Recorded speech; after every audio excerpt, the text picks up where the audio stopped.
research. Too often, that's the response people have when they hear research.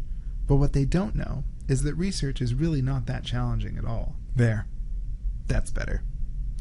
Research can seem too complicated at first, but as you research more and develop as a writer, research can become one of the most enjoyable parts of the writing process. Excuse me? I already know all there is to know about research. It's super easy. Just look something up, and boom, you're doing research. Well, no. Not exactly. Looking things up is a very simplified way of doing research. But at the college level, we need to look at research in a more sophisticated way.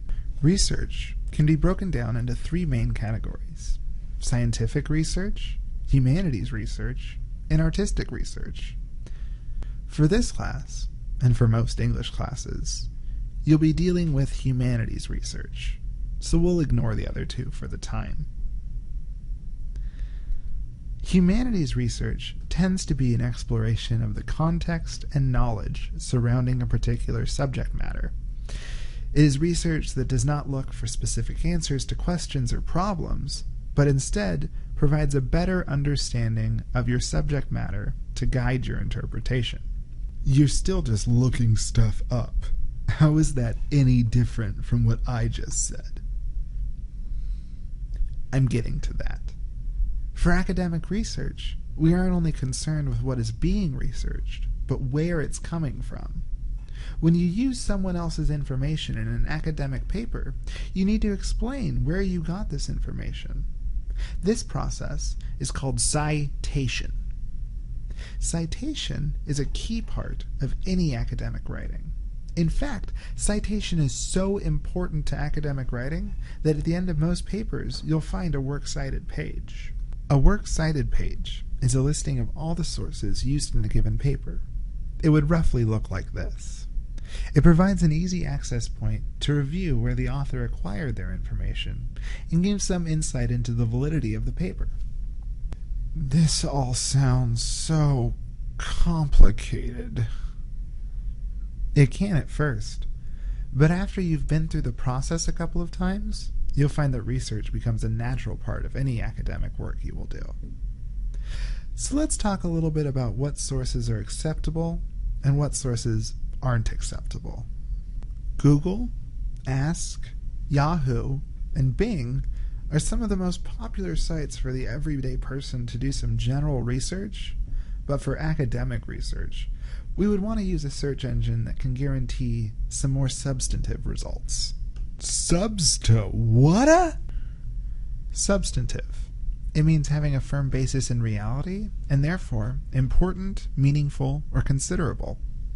By using sources that are substantive, we can ensure that the research we found is respectable and authoritative information. Well, what about Wikipedia? They have pedia right in the title, so you know it's official, right? No. Wikipedia is an online encyclopedia, but it gets its information and references from volunteers found on the internet.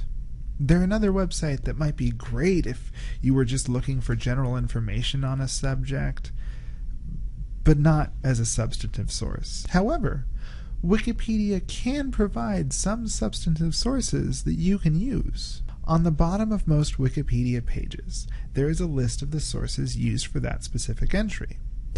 Wikipedia may not be a valid source themselves, but they do source where they got their information from. That's one of the reasons that they're a fine way to start the process. General information can be found, and you're exposed to a few sources to begin really searching. But make sure that any source you find here can be considered substantive. How do I do that? I'm glad you asked. Determining if a source is substantive or not is where you get to do a little detective work of your own.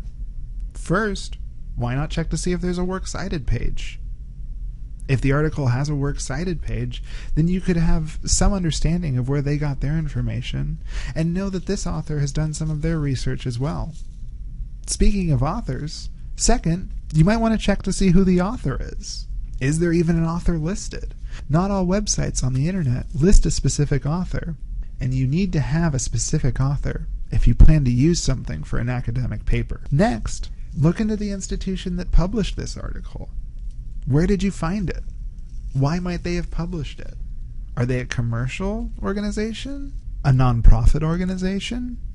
Or are they an academy?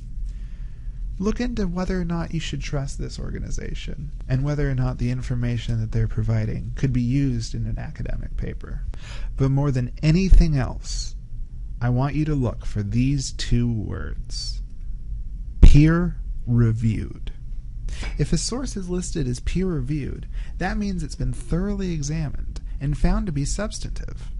If you can find an article labeled as peer-reviewed on your subject, you can rest assured that you're working with a respectable and useful source.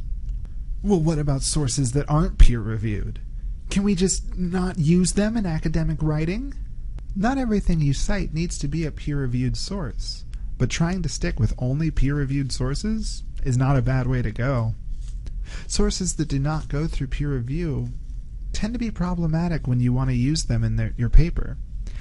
Peer reviewing allows for more transparency in information, as well as guaranteeing that the information being presented has been founded in some evidence. Well, this just seems too complicated. Why can't there just be a place where I can look specifically for substantive sources? You're in luck. Because not only does such a place exist, but you have easy access to it as well. The library. The library is filled with lots of peer-reviewed scholarly books and articles. It even provides search engines to look for just such materials. Our main library search engine, Coast, can search through all of the university's collections of journals, books, articles, government documents, multimedia resources, and newspapers, all of which have been collected and categorized specifically with academic research in mind.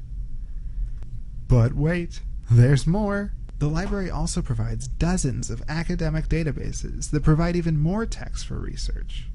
Databases that can reach universities across the nation to put you in quick access with the information that you need. And plenty of these databases allow you to look specifically for peer-reviewed texts, making it even easier to find substantive sources. But even without our school's library, there are plenty of resources and databases available on the web, as long as you understand what you need to look for in substantive sources. Just make sure to check the validity of any source you find with this simple checklist. First, look for a works cited area. Second, look for an author. And third, look at the publisher. These questions will become easier to answer as you develop a sense for analyzing the validity of sources. But remember, substantive sources are the best sources you can get. Make sure to utilize all the resources available to you. Not just our library, but professors, librarians, and even older students, until you become more comfortable with the whole research process. But before you know it, you'll be a real research pro.